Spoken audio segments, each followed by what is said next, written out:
Hallo zusammen, da bin ich wieder. Heute wieder mit einem spannenden Video für euch. Mein besten Kumpel Mr. Bones am Start hier.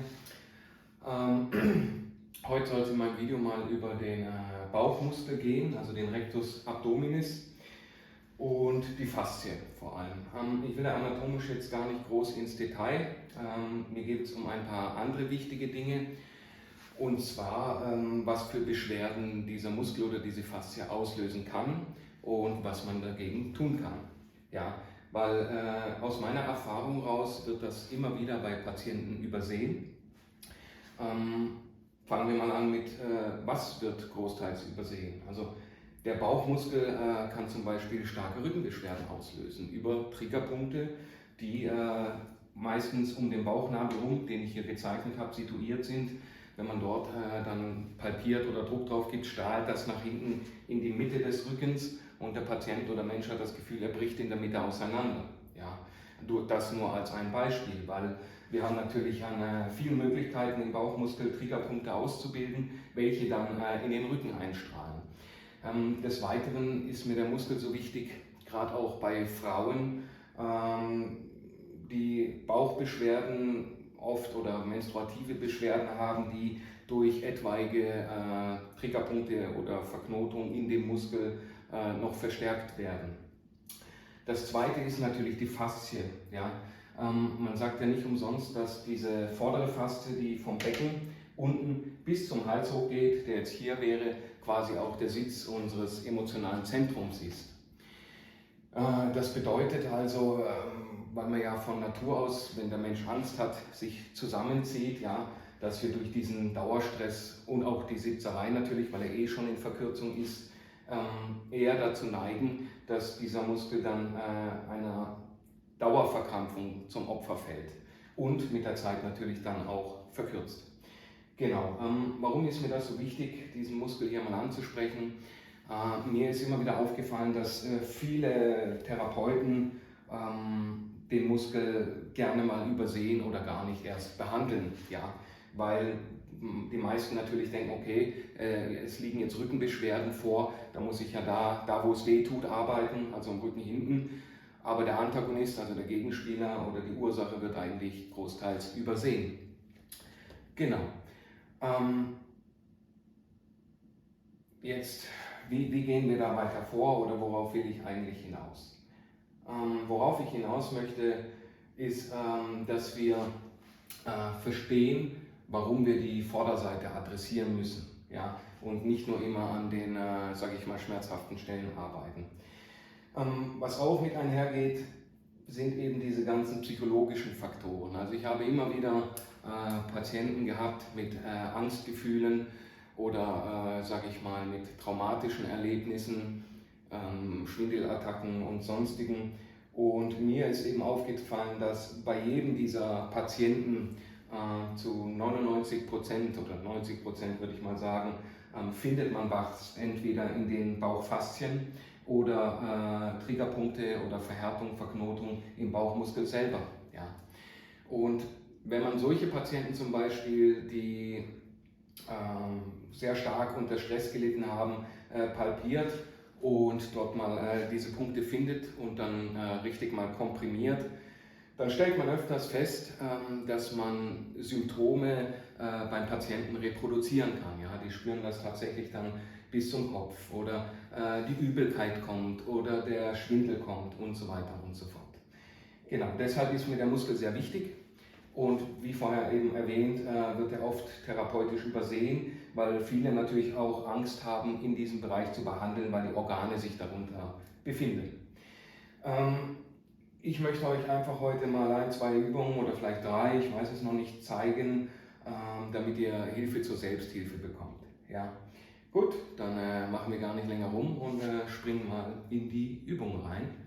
Danke.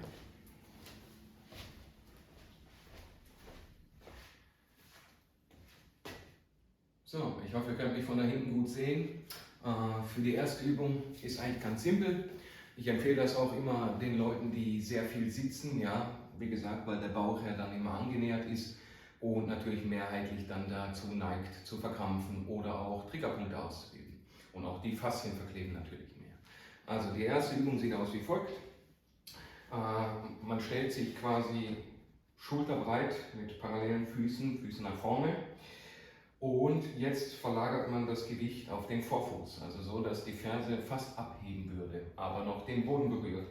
Von dort aus bringen wir dann die Hüfte nach vorne, bleiben aber mit dem Gewicht auf dem Vorfuß und gehen nach hinten in maximale Dehnung der Bauchfaszie und des Bauches. Das ist relativ anstrengend. Ja. Wenn das am Anfang zu streng ist, der kann auch gerne die Hände am Anfang mit als Unterstützung nehmen.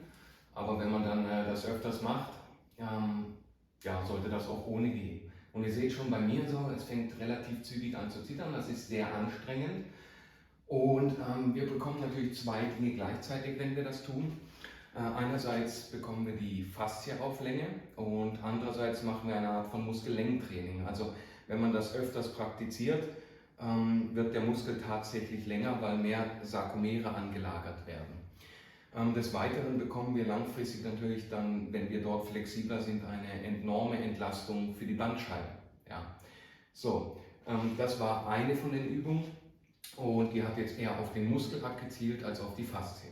Für die Faszie nehmen wir eine Faszienrolle, können wir, das war das erste Mittel der Wahl, und dort begeben wir uns einfach in Bauchlage, vorsichtig, das ist natürlich eine sehr empfindliche Stelle, also bitte langsam anfangen und dann gibt man einfach mal Druck drauf, ja, Körpergewicht und rollt mal drüber ab und sucht mal diese Stelle. Wenn man diese Stelle gefunden hat, kann man dort unten Querdehnung mal geben, also man verschiebt den Bauch seitwärts auf der Rolle und schaut, wie es sich anfühlt. Ja, wenn ihr dann einen guten Spot gefunden habt, dann könnt ihr den mal eine Minute oder so abarbeiten. Genau. So könnte man jetzt die Bauchfaszien in seiner Gesamtheit mit der großen Rolle durcharbeiten. Ich persönlich mache es aber anders bei mir. Ich habe auch durch, sage ich mal, viel Stress meine eigenen Erfahrungen gemacht und trainingstechnische Verletzungen in der Jugend. Und das hat sich natürlich dann alles im Bauch manifestiert. Ich nehme gern so eine kleine Rolle hier, weil ich schon genau weiß, weil ich ja selber palpiert habe oder durch Nachspüren, wo meine speziellen Stellen sind, die mir Mühe machen. Bei mir sind die auch großteils um den Bauchnabel herum situiert. Das ist öfters so. Ich spekuliere mal, dass dort einfach die Stelle ist, die am meisten komprimiert wird, wenn man viel sitzt. Jetzt nehme ich diese Rolle und da ich ja weiß, wo meine Knoten ungefähr sind, ja, setze ich die an, natürlich in Bauchlage.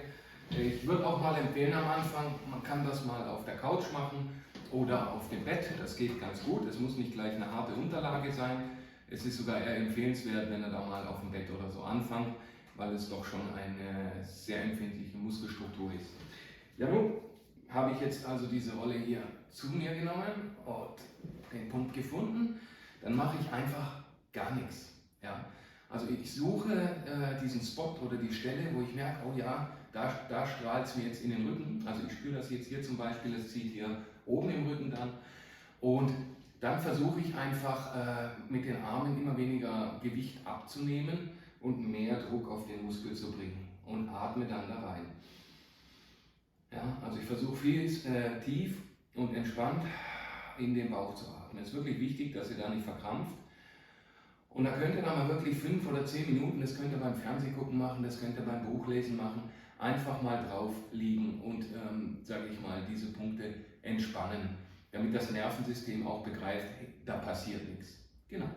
Also ich habe für mich festgestellt, gerade wenn man stressanfällig ist oder zu solchen psychologischen Beschwerden, egal welcher Natur, neigt, dass man den Körper da auf eine gewisse Art und Weise auch desensibilisieren kann. Ja? Und darum geht es ja schlussendlich auch, dass das Nervensystem wieder begreift, dass keine Gefahr besteht. Genau. Also das sind so 2 bis 3 Übungen, weil das eine ist ja nur mit einem anderen Werkzeug oder mit einem anderen Utensil, aber das sind ein paar sehr effiziente Techniken, um selber diese Probleme nachhaltig in den Griff zu bekommen. Also, viel Spaß mit den Übungen, langsam anfangen, wie gesagt, es ist ein sehr empfindliches Areal, aber auch keine Angst, man kann eigentlich nichts kaputt machen, gell, solange man nicht übertreibt. Danke.